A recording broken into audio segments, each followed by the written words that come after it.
What's going on, guys? Jake here from the Fly Fiend. Thanks for tuning back in to another fly tying tutorial. In today's tutorial, I'm going to be tying up a simple cased caddis. I'm going to throw a fresh hook in the vise and we're going to get right into this tutorial.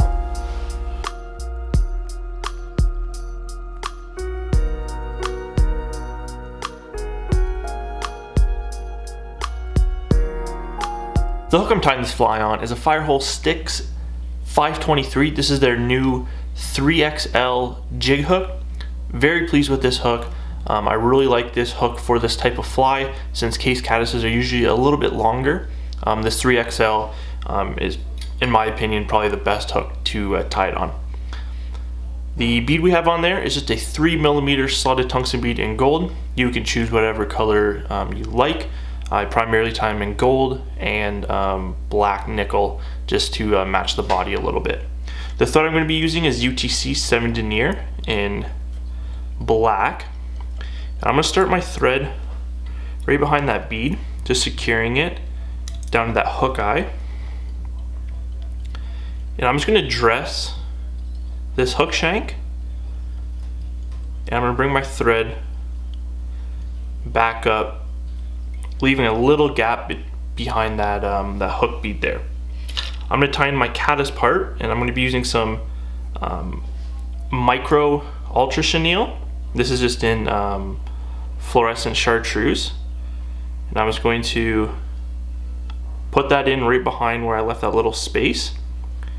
And I'm just going to take wraps, kind of keeping pressure on the chenille so it doesn't slide.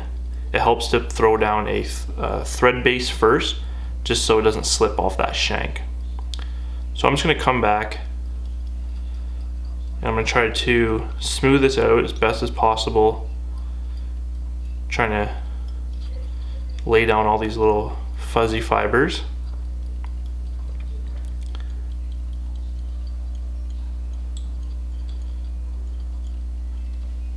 Just like so. Now I'm going to cut this chenille. I'm going to leave about a hook gap for my caddis part. And I'm just going to grab a lighter. I'm just going to singe that a bit, just so it looks a little bit more natural. So for the actual legs of this fly, I'm going to be using some starling. And you can use Hungarian partridge or pheasant tail, whatever you like. I like this starling. It's nice colors in the fibers, as well as it's super cheap. So if you can get a whole skin for under $10, and they definitely go a long way. So I'm gonna grab one starling feather here, and I'm just gonna prep this.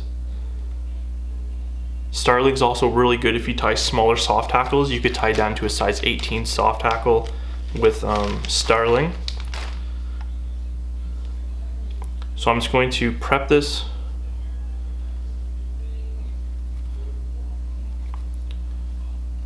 just like so.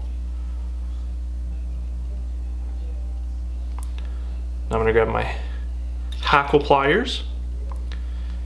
I'm just going to grab the tip of this feather, and it's going to help me stroke all these fibers rearward, just like that.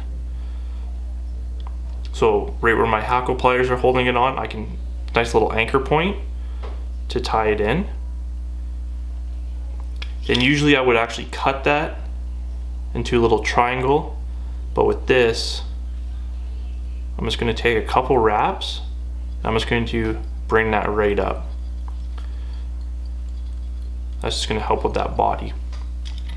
Once I have that anchored in there, I can grab my hackle pliers on the stem, the bare stem, pull it up to vertical. I'm just going to start making some nice wraps here.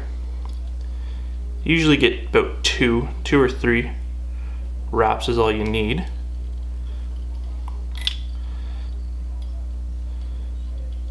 So I'm just going to anchor down the stem nice and tight. And I can cut that stem out now. And I'm just going to grab my fingers, just pull back on these fibers. And I just like to back wrap over those stems. Just so that that feather doesn't get pulled out.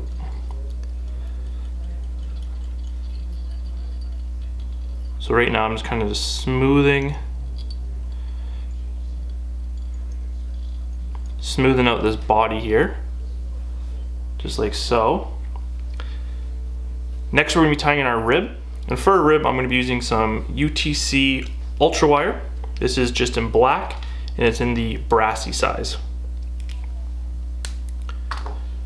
So I'm going to get about a 6-inch piece here, 4 to 6 inch piece. I'm going to put that, I'm going to kind of rest it in that slotted section of that bead and kind of rest it in there. It's just going to help me have a place so it doesn't slide around the hook. So I'm just going to tie that in nice and tight.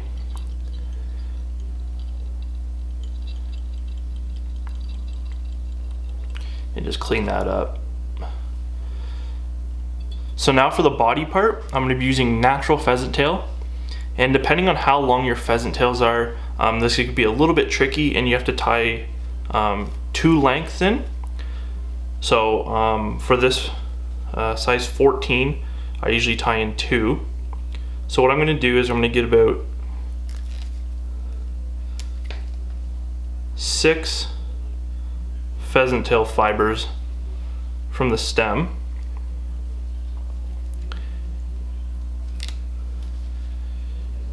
And I'm just going to anchor them in loose. Then you can just pull them to where you want them.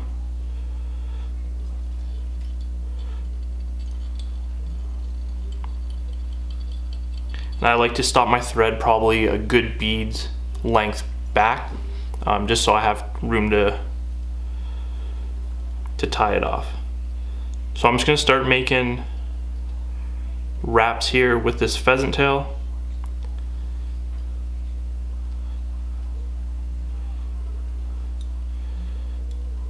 But one more wrap. And as you can see that I've ran out of material, so what I'm going to do is I'm going to anchor that down nice and tight. I can cut out the stems. Then I can grab another 8 or so. And now instead of tying in that whole section, I'm going to cut it about half. What this is going to do, it's going to make it easier for your body to be the same diameter. If you tied it right by your tips, you'd have a really almost like a down point right there. So by cutting it, you're bringing all those fibers pretty much back up to the same length. So I'm just going to tie these in here. And I personally like using the natural. It just has more of a natural pheasant tail, just has more of a natural kind of look to it, as you would see like a case caddis with like little rocks and different colors.